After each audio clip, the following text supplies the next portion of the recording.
Welcome everyone to our education on protection planning. You guys must be dedicated because it's a gorgeous day out there and you've chosen to take this beautiful lunchtime and spend it with us. So totally appreciate it. And we're very glad that you were able to be here with us. So today we're going to be casting a wide net on the subject of protection planning, but then we're going to get into some details on parts of it so that you can determine if you and your families are protected well, or if there are some additional steps to consider. We will be providing a link to all our slides after the presentation, and if you have questions along the way, please post them in the chat. Today, you want to switch slides here? I would love to do that for you. Please hold. Oh my gosh, where is it?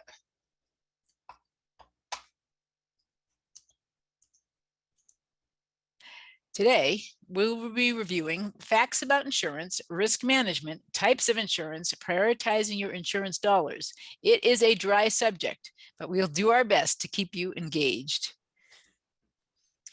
We'll begin with a quick introduction of what Sapers and Wallach does. We're a family business that has been here since 1932 and consider ourselves a full-service employee benefits and financial planning firm. We're here to help individuals and corporations protect their families and employees, to provide peace of mind, as well as help you achieve your financial goals. That's all I'm going to say. No, it's not.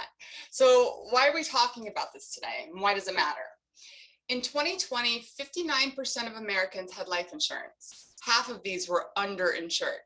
So if you were the primary breadwinner without a paycheck, 7 in 10 of us couldn't make it 1 month before facing financial difficulties. Americans have a 30% chance of a 90-day or more disability during their working years. Only about 10% of homeowners carry umbrella insurance. And if you don't know what an umbrella policy is, you're not alone. We will discuss this in more detail, but just remember this, you don't have to be a millionaire to be sued like one. We're also living a lot longer than we were before, and the data is showing us that 50% of Americans who reach age 65 will need long-term care. That's half of our nation's population. It's a scary stat. And we are painfully aware of the raising costs of healthcare in the country. In 2019, 66.5% of bankruptcies in the US were due to the inability to pay for medical expenses. So why does insurance cost more the older we get? Because our risk increases. And finally, insurance can play an important role in our ability to reach our financial goals. Certain risks may be transferred to an insurance company to limit the financial shock of unpredictable or catastrophic life events. We work really hard during our working years to save and plan for our retirement years. We need to make sure that we're protecting that so that when the unexpected happens, it doesn't erase all that hard work that we put into it. Risk management is the practice of identifying and analyzing loss exposures and taking steps to minimize their financial impact. This might involve managing risks affecting property due to fire, theft, or natural disaster. A person could, for example, purchase insurance to manage these risks, or he or she might install an alarm or sprinkler system. So some examples of ways to manage risks are as follows here. Risk avoidance, which is shown on the screen, is to avoid situations that result in loss. Risk retention, do nothing as the likelihood of the occurrence is low, which means you're basically taking that risk on yourself. Risk reduction, take steps to lessen the possibility of a loss. And then risk transference, where certain risks could be transferred to an insurance company to take the cost of fixing these exposures off of your plate. And those are things like major medical, premature death, you want a risk of disability, loss of a home, auto accident, long-term care needs, or other unusual liabilities.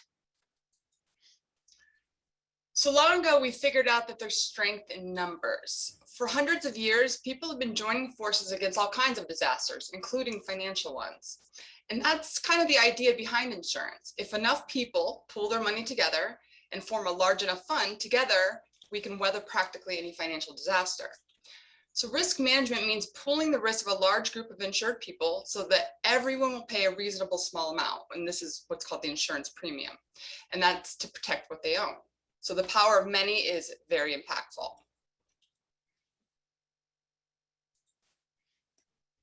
All right, so the first area of protection we'll discuss is homeowners insurance.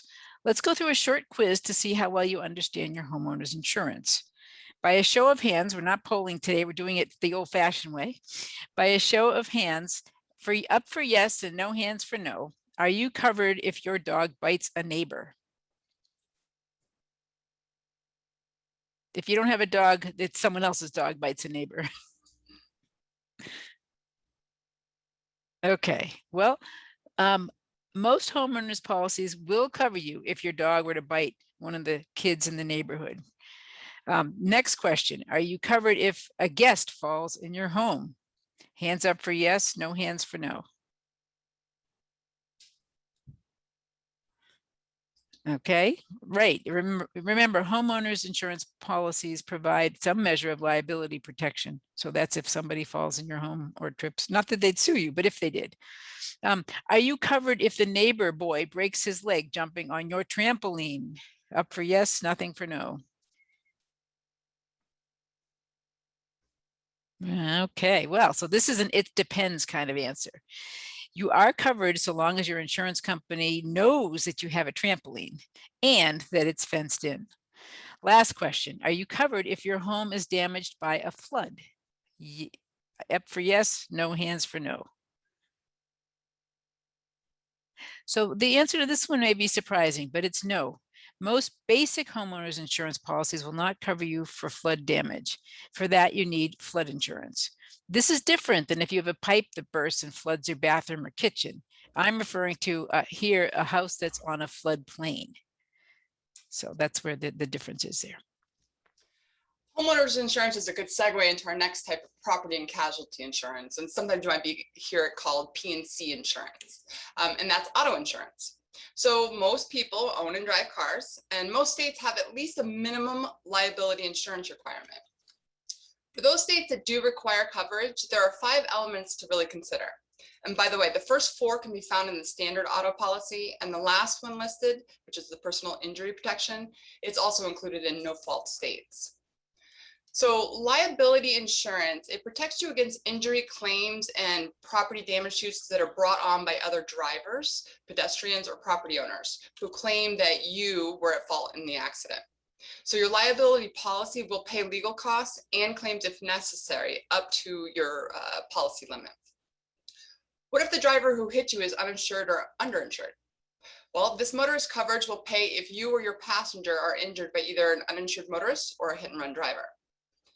Collision coverage reimburses you for repair costs resulting from a collision. Comprehensive coverage pays you back for repairing damages due to a fire, storm, vandalism, or theft. If you borrow money to purchase a vehicle, the lender will most likely require both collision and comprehensive coverage. Okay, so medical payment coverage, that pays for medical expenses passengers that may get from an accident. So you should look at your own medical policy in conjunction with this. If you have adequate medical coverage, you and your family may already be covered. Your other passengers are likely already covered by your liability coverage. Lastly, residents of states with no-fault insurance, like Massachusetts, must buy personal injury protection, which means you can't sue for suffering or injury. No matter where you are in the US, your personal injury protection policy will pay your medical expenses in the event of a vehicle accident, regardless of who was at fault. So how do you avoid using the coverage? You take the bus. The first, sorry here, where's the next slide here? You don't see the slide? I think we lost the slide, no? No, we got it. Should be there. All right. We were talking about liability insurance and protecting ourselves for unforeseen excess liabilities. You can be sued for just about anything. So ask yourself whether you or others in your household do any of the following things: volunteer for a nonprofit, act as a landlord, coach kids' sports, in case you find yourself yelling at other kids' parents who think they are also the coach. Participate in sports where you could injure others. Post comments about people on social media or other print media. Spread rumors that may hurt others professionally, personally, or socially.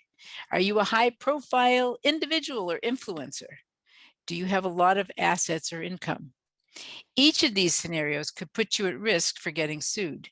You might not be the one involved, but your kids might without you even knowing it. Ooh, as a parent of teenagers, that last slide makes my pulse race just a bit. So let's move on to umbrella insurance. If you're sued, you have some basic coverage under your auto or homeowner's policy, but it might not be enough. So that's what brings us to umbrella liability insurance. And so what is that? What is that really? This is a type of policy that is extra liability coverage that goes beyond the limits of the insured's homeowner's auto or boat insurance. Okay, so it provides an additional layer of security to those who are at risk of being sued for damages to other people's property or injuries caused to others in an accident. It also protects against libel, vandalism, slander, and invasion of privacy. So the key takeaways here are an umbrella insurance policy is a type of personal liability coverage, and that goes above and beyond the amount that the regular home or vehicle insurance offers. And to own umbrella insurance, you must own a standard policy, either homeowner's auto or boat first. So the umbrella policy only kicks in after the regular coverage has been exhausted. Candidates for umbrella insurance include people who possess considerable assets that they're trying to protect or potentially hazardous things, or they engage in activities that could increase the risk of being sued.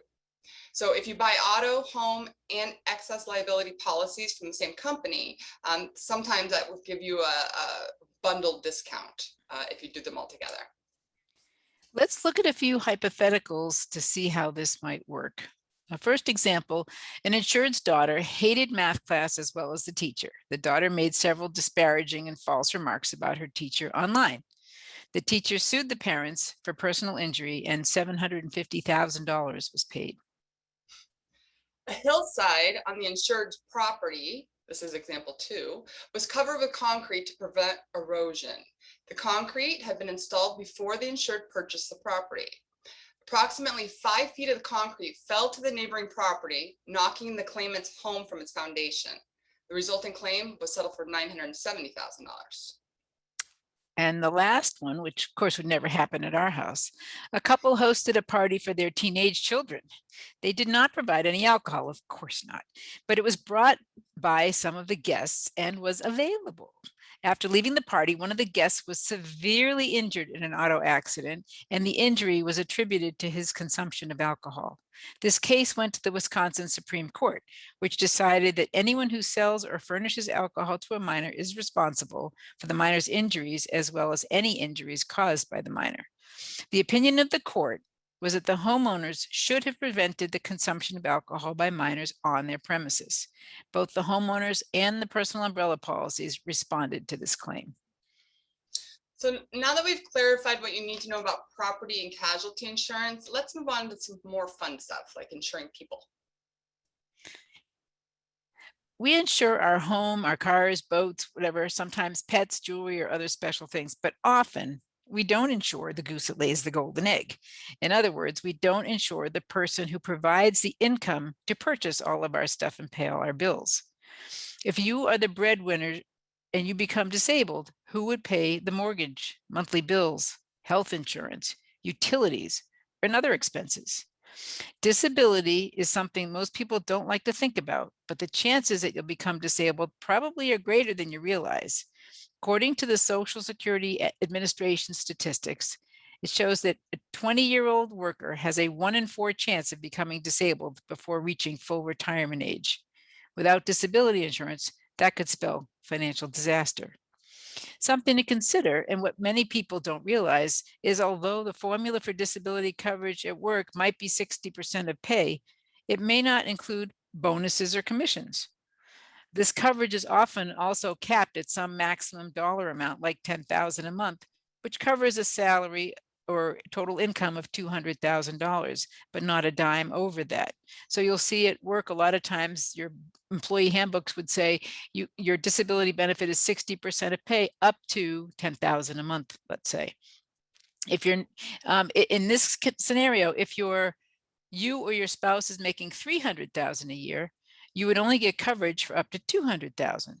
You would experience a shortfall on the next $100,000, and the insurance would only pay you 60% of that $200,000.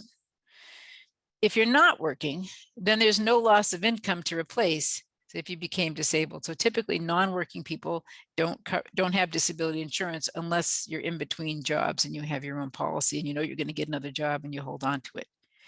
In our experience, oftentimes people don't know how much coverage they actually have or the specifics of that policy. So one of your action items or wealth checks should be to find out what you and your spouse have for coverage and make sure it meets your financial needs in the event that you are out of work for an extended period of time or you become disabled.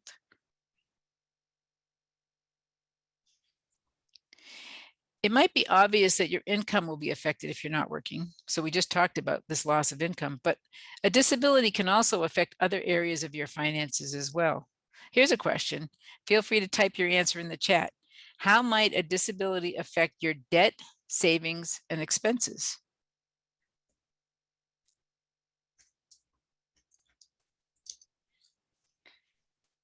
Some of the answers might include higher medical expenses, travel expense to seek treatment for your disability, forgoing contributions to your 401ks because you're no longer working, college savings accounts, etc. And also turning to credit cards to bridge income gaps is another additional expense that might occur as a result of all this. So now we are going to stop right here and ask if there are any questions in the chat. So I see one here. What if a neighbor's tree falls on my house or driveway and causes damage? We've warned them to cut it down. Would they have to pay for it?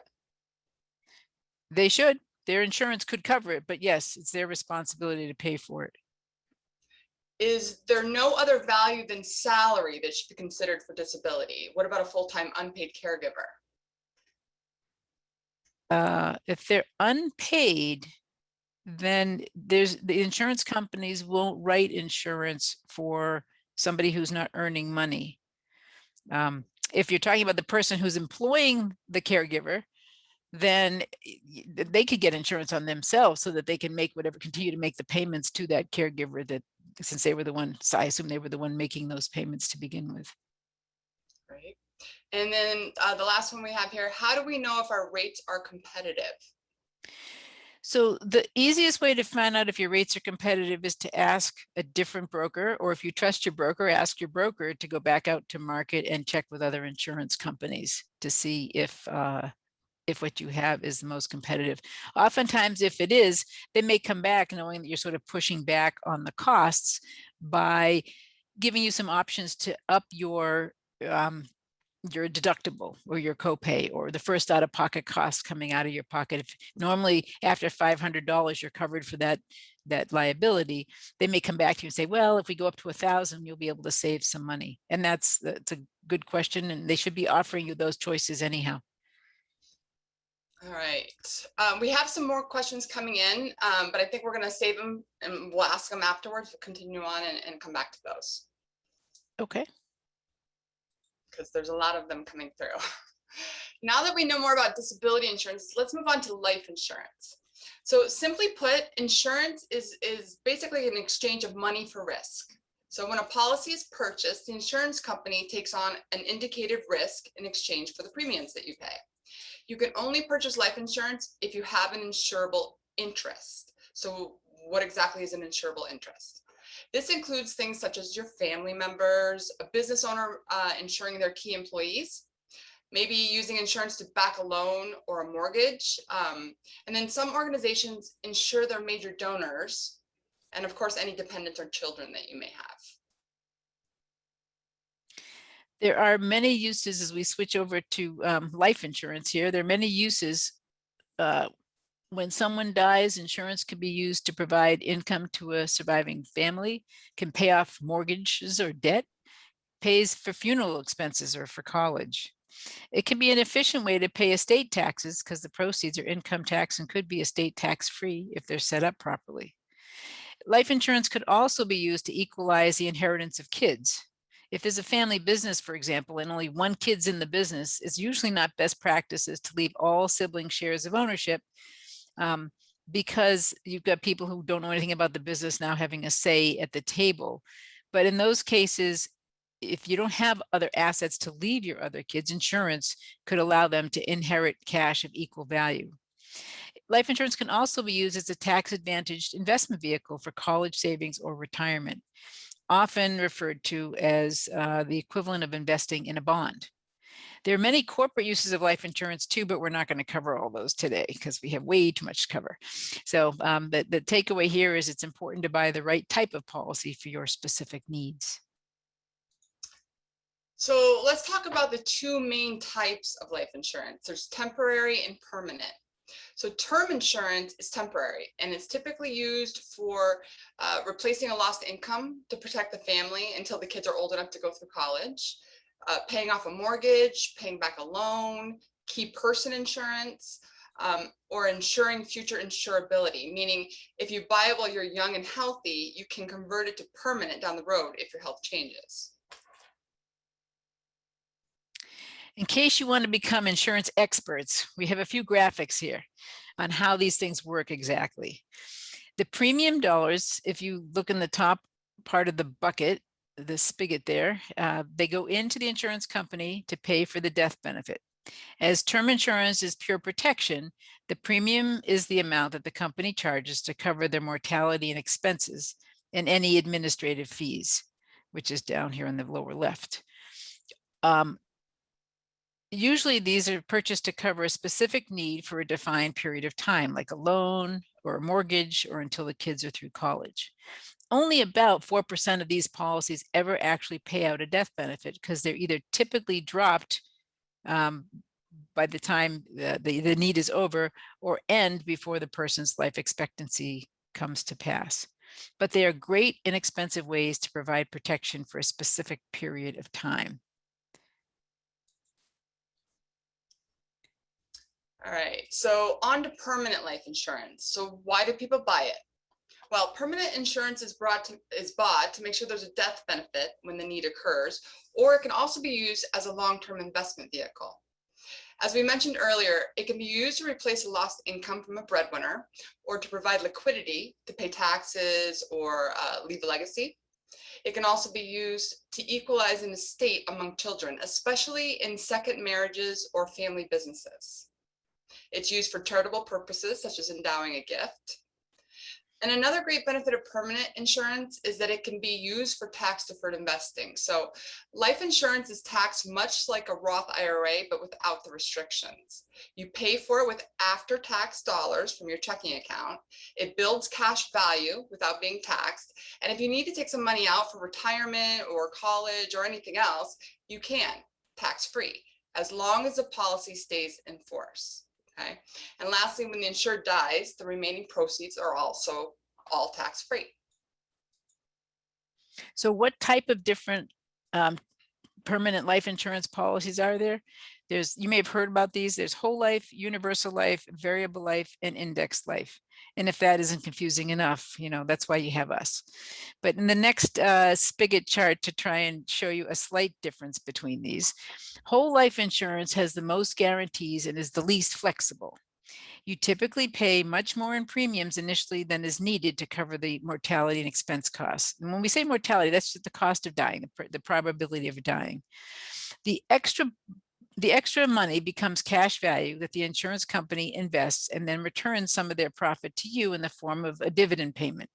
Think of premiums going into a funnel and being split into two categories: insurance costs and cash value. The excess is typically gets reinvested in the policy to help cover the costs of insurance when you're much older, and it can be used to increase the death benefit to help keep up with inflation.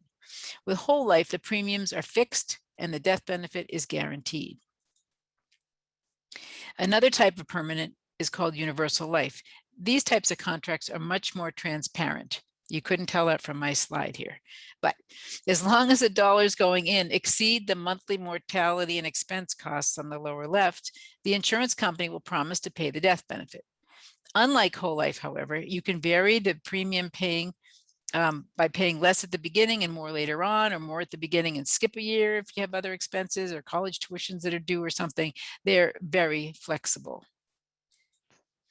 And then the third one I'm going to talk about, I'm not getting into index today because we don't have time and I'm not sure interest, but variable life takes a slightly different approach than the other two types of permanent, because in this case, you get to choose how that excess money is invested. Much like in a 401k, you're provided a list of mutual funds or target date funds, and you can choose what percentage goes into each bucket. Variable life is typically chosen when using life insurance as a savings or investment product. And before we sort of move on from this, because people typically own these types of policies for many years, these are the ones you hold until you actually do die for the most part, it's important to review your permanent policies on a regular basis. This can be done by requesting an in-force illustration from the insurance company. An in-force projection shows us if the policy is on schedule to last throughout your full lifetime, and usually we solve to age 110 or so. Since interest rates change over many years, it's a good practice to be sure that your policy is performing as expected, because we may have sold a policy back when interest rates were 10%. Now they're down to almost nothing, and hopefully they'll come back up over time, but they do affect how your policy performs.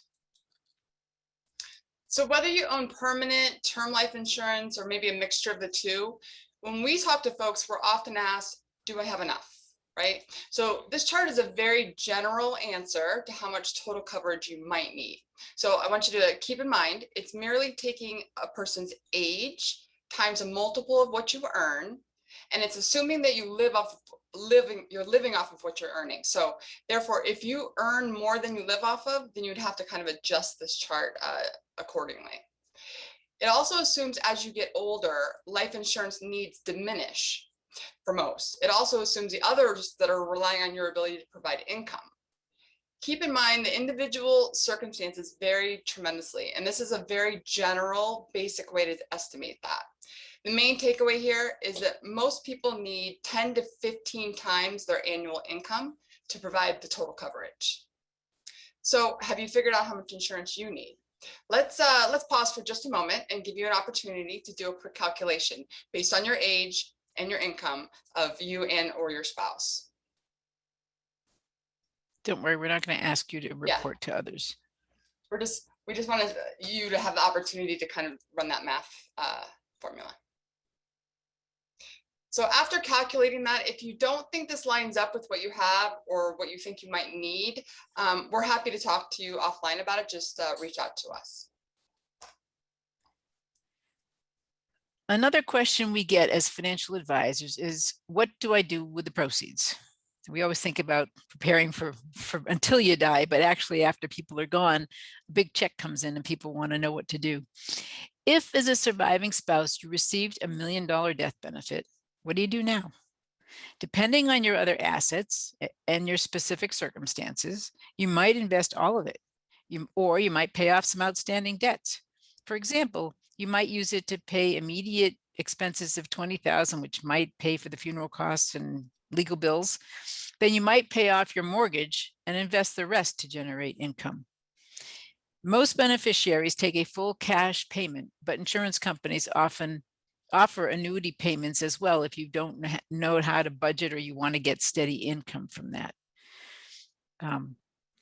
So I would say that there's no one size fits all answer, but we definitely think that you should be able to talk to a financial advisor to help you figure out what makes the most sense for you.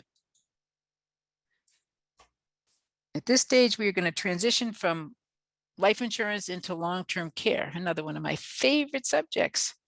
And for some people, if you could put it in pill form, might be a cure for insomnia, but hopefully we won't put anyone to sleep here. First question I'll say here is, what is long-term care? Long-term care, interestingly enough, is not medical care. It's a range of services and supports that you might need to meet your personal care needs.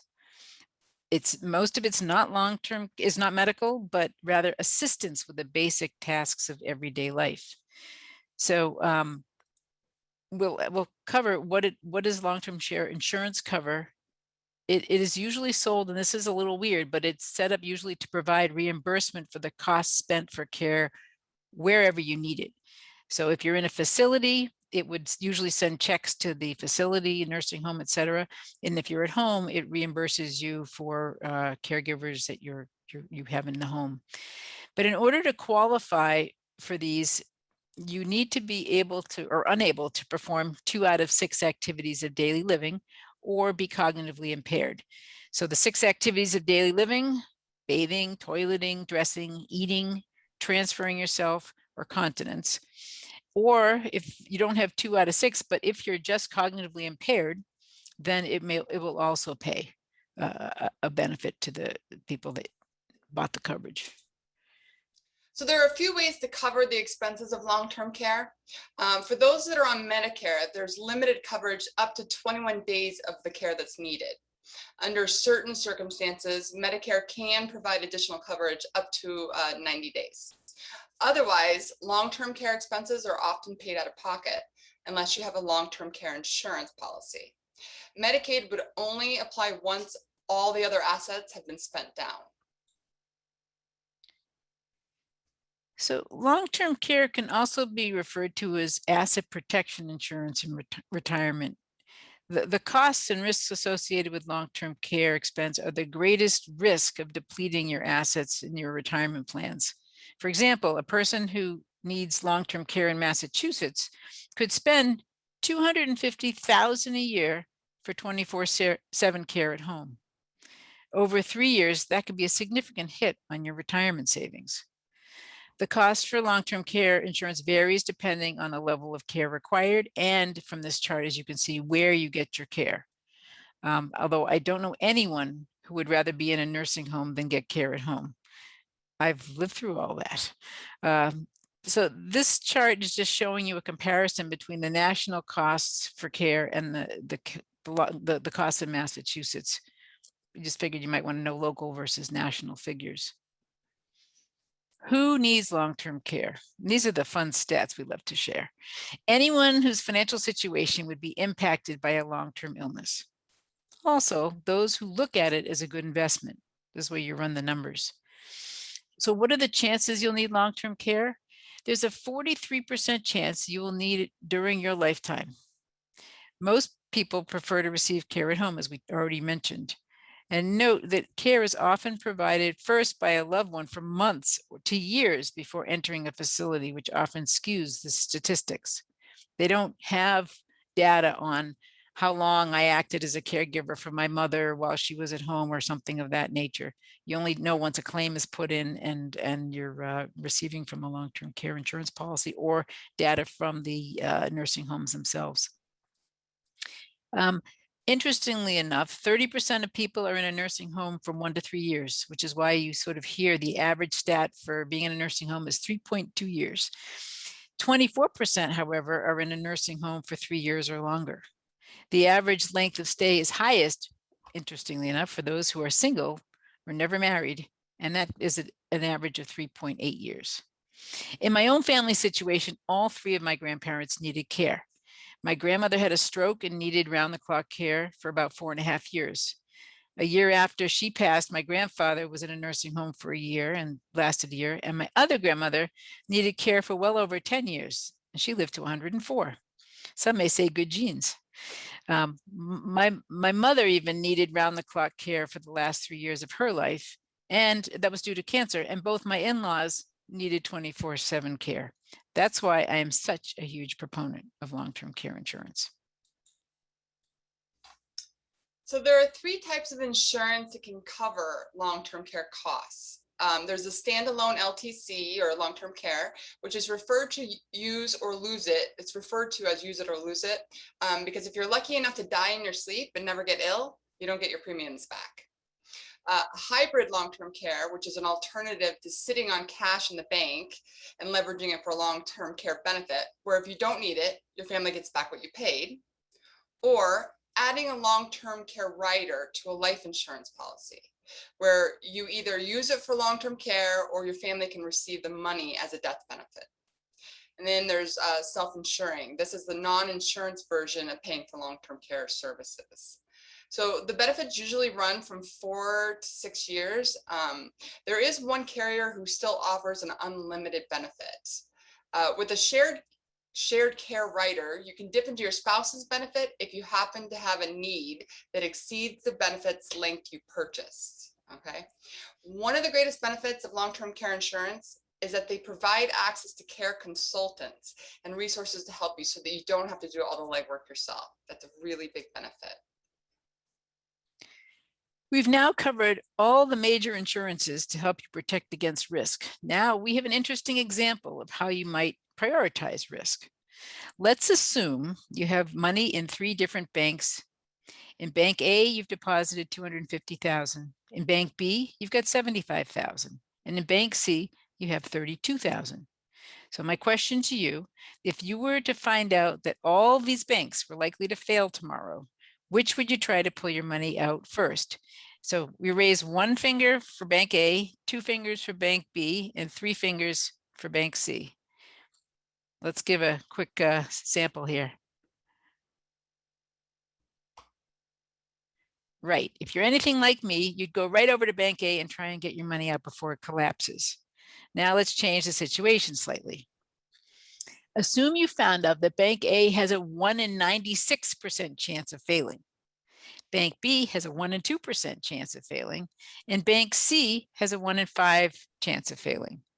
Now, which bank would you go to first? So raise 1 finger for A, 2 fingers for B, 3 fingers for C. Very good. Bank B has a 50-50 chance of collapsing. I'd definitely go there first. In the real world, you face choices a great deal of like our hypothetical example. You see, the chance of your house being damaged by fire is about 1 in 96. And the nationwide median price for home is about 250,000. I did not put in homes for Massachusetts, so I apologize here. If you do have a 43% chance of needing long-term care sometime in your lifetime, which is almost 50-50. The national average cost of long-term care in a long-term care facility, as shown on the prior slides, is about $75,000 a year. The chance of your car being damaged in an accident is somewhere around 1 in 5.5. And according to the National Automobile Association, the average price of a new car, including finance charges, is about $32,000. Prudent people use insurance to reduce the financial impact of risk. That's why we purchase homeowners insurance to protect our homes, and we purchase auto insurance to protect our vehicles. Yet many overlook long-term care insurance, perhaps because they underestimate the risk. Different types of insurances. We pull all this together because we've thrown an awful lot at you today, and you'll graduate with a degree in insurance and risk management here. How much insurance you have and which products to use are discussions to have with your advisor to be sure you have enough and the right kind of coverage. When you have a limited budget, it's important to prioritize your exposure and to limit your risk. Different needs occur at different stages of life. For example, it's much more important to have a good disability policy during your working years than long-term care insurance, which is often bought as you're nearing retirement. Insurance also has other benefits that can help you sleep at night, from estate tax liquidity to tax advantage savings, helping you try and be fair to different members of the family, charitable stuff, as we mentioned before. And we didn't get into those specifics because we are going to address those in our fall sessions, because those have enough to do just unto themselves as topics on estate planning and charitable giving and things like that. So we're now going to open it up for the questions. Now we got a ton already in the chat, so we'll try and plow through some of those. Holly, do you want to start going down, or you want me to read them, or you tell me? Well, actually, we've got tech god in the sky here who's going to do it for us. The one guy, the token guy who's allowed to be here today. Well, I've been organizing all the questions. We've had quite a few that have come in. The first one, and I'm not sure if we answered this or not, but if a neighbor's tree fell down on my house or driveway and causes damage, we covered that. We covered that one. The next one that came in, is there no other value than salary that should be considered for? We did answer that one.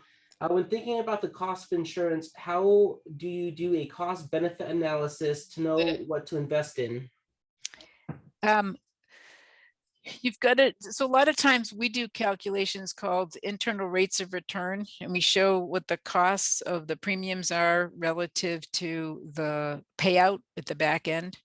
And so if, for example, for life insurance, we can show you if you die at life expectancy, your rate of return might be equivalent of 5%, or on a pre-tax basis, maybe 8%. So you say, I could put it in here, or I could invest it over here.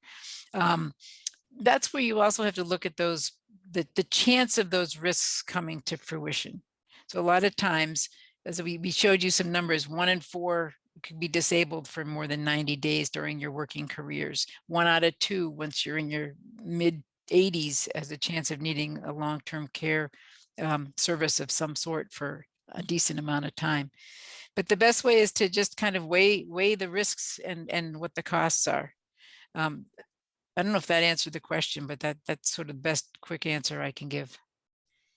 The next question that we got in, I know we get this a lot. Do you advise we go to a broker and not directly to the insurance company? I would say most people work through brokers. Most insurance companies work through through advisors. So it's very hard to go directly to an insurance company and get the kind of advice that you need to do what you want. Hey, Holly, I know we've got this put up here, but we're going to send it around. It would be great to see everybody's faces if we could stop screen sharing for a second. You got it. There are very few that go directly, where you can actually go direct to the insurance company and buy it. And there are some places where you can buy some of it online. They haven't quite perfected the tools to help you determine how much you need in some of those situations. So I'd always say I would start by talking to somebody that you trust and respect. And then another question here. My long-term disability policy was cheap when I was young and would cover me until age 65. Now that long-term disability policy through work costs me over $60 per month, and since I will retire in 7 years, I would only collect for a few years. Should I discontinue the long-term disability policy? Great question. We often advise people as they're getting towards retirement, because policies do only pay you to retirement age, which is either 65 or 67, depending on when you were born, and the benefits do shrink tremendously.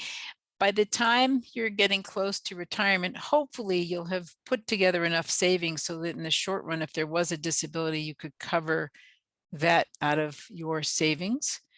We often suggest people start redirecting those dollars to a long-term care policy at that stage, because it may not be quite the same dollars, but you could get a decent long-term care policy for the money you were spending on disability insurance. So, but there's not an exact answer, but I'd have to know more of the specifics of the whole picture, financial picture of the person. But my sense would be that within the last 3 to 5 years of your working career years, you're not going to get a huge payout from your disability policy. But if you did receive a whole year's worth of payout, that's a lot of dollars back for the premium paid. And the chance of you becoming disabled tends to be skewed towards your older years, unless you had a motorcycle accident in your younger years when you're being daring and crazy. Aviva, do you have an idea of the rate of return of whole life? Is that reported on statements given to the insurer? The whole life is a big black box. They never show you rate of returns. You're lucky if you can have them tell you what the dividends are that they're paying. And you can usually get those by calling the insurance company, and they do publish them usually annually after they've already credited them. In terms of the rate of return, what we do on a projection, those in-force illustrations that we were talking about earlier, we can take the projected premiums and we can take a look at the death benefit you're supposed to have and do an internal rate of return calculation for you. But the insurance companies don't provide that for whole life. We do see some carriers now doing that on their universal life if it's requested. And another good question we have here, does one pay taxes on insurance payments received? Great question. So the taxation of life insurance is interesting. The death benefits are income tax free. So that makes them a great vehicle for paying, for inheriting things and for leaving to other people. But you can also make them estate tax free if you move them outside of your own control. A lot of times people use what's called an irrevocable insurance trust. The reason it's called irrevocable is because you've given up your rights to it. but you're not giving up rights to much since it was for your kids' benefit usually, or your spouse's benefit, not for yours. So having it in those trusts usually is a great way to keep it both income tax-free and estate tax-free. And even though our federal government has given us at the moment a huge exemption, so unless you're worth over 23 or so million, you don't have to pay federal estate taxes. The lovely state of Massachusetts only allows you to shelter $1 million per person. So between you and your spouse, you can shelter 2 million. They start charging estate tax on amounts over that. And so insurance, even estate taxes, can go as high as 16%. That's 1/6 in Massachusetts. Great. And by the way, long-term care benefits, when they're paid out, are also income tax-free. You don't get taxed on those either. Or yeah. Another question that we have here. I've heard good long-term care policies are hard to find. The type that my parents have, 6 years of coverage in $100 day wait period, paying up to $500 per day for long-term care, still exist? Can I buy something that's good for myself? And what is the right age to start buying coverages? Another great question. So there is one carrier that I know of out there that still offers an unlimited benefit. You can pay it up in 10 years or in one payment. It has inflation riders, either 3 or 5%. And it is still a decent contract, if you will.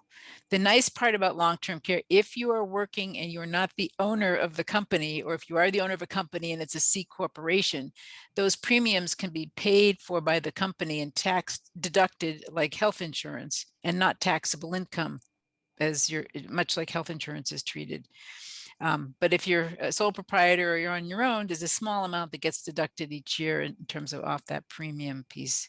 But there are carriers out there, there aren't many, but that's why those other models, the hybrid approach or the life with long-term care rider, are other ways to budget and get a decent bang for the buck going forward, versus what the insurance companies were losing their shirts on it. That's why the prices kept going up. They priced it like disability insurance and figured people would never become disabled, but then the policy ended at retirement.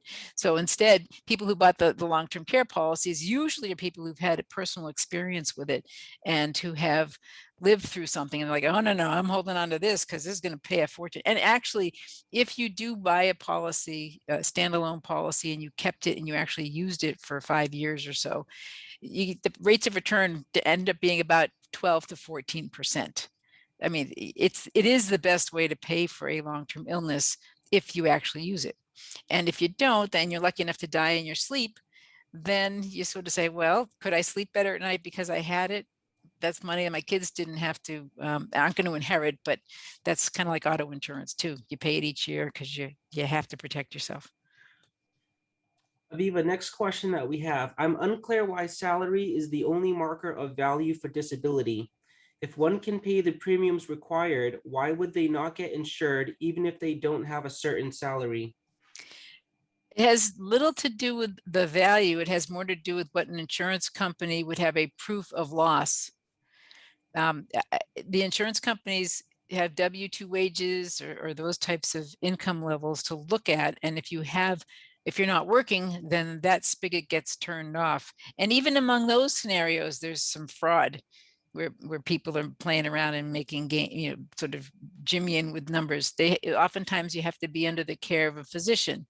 And if you get a friend who's a physician who's willing to do certain things, that they've been known to try and take advantage of the insurance situation. But if you have somebody who's even a spouse who's staying at home raising the kids, is a huge value for that person. Otherwise, you got to go out and hire somebody.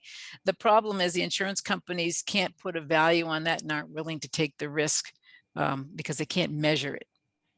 And it's usually about numbers and measuring.